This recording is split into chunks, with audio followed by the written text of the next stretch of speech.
ife. Unabakiza nini? Unabakiza Yesu. Amen. Sasa hapa, baada ya kuwa mawazo yako yamekufa, kufikiri kwako kule kuzuri sana, kule kwa utajiri na kambinu mbalimbali kufe. 3, na mipango yako sahihi ife. Utampata Yesu mbele yako amesimama. Sasa nirudi kwenye uhalisia wa usemi huu. Amen. Turudi huku kwa hao waliotutangulia.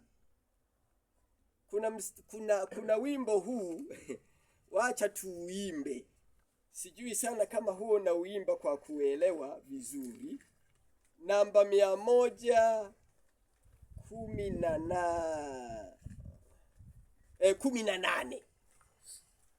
118 hapa huwa tunaimba hivi. Ni mjumbe wa Bwana, haleluya, wa maisha ya daima. Amenena mwenyewe, haleluya, utaishi ukitazama. Haleluya, tazama, ishi sasa.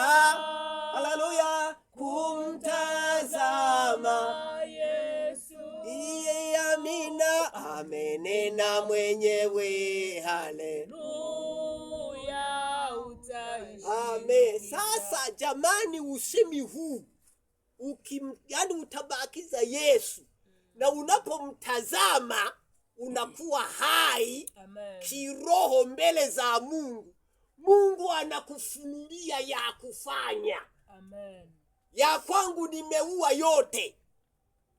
Wapendwa, na hapo kukosea tunakuwa mbali. Yani ni hivi, ukiyaua ya kwako, halafu kabakiza Yesu, ukainua macho ukamuona Yesu, halafu Yesu akakupa ya kufanya. Mimi wakati mwingine huwa nachelewa mpaka kutoka kitandani. Ninataka kuelewa nini nifanye. Sio tu halo, ninakurupuka, hapana. Kule ndio kwenye hayataisha makosa huko. Si umeenda peke yako. Yani Yesu akufuate. Bwana Yesu, niko hapa sasa kwenye biashara ya nyanya.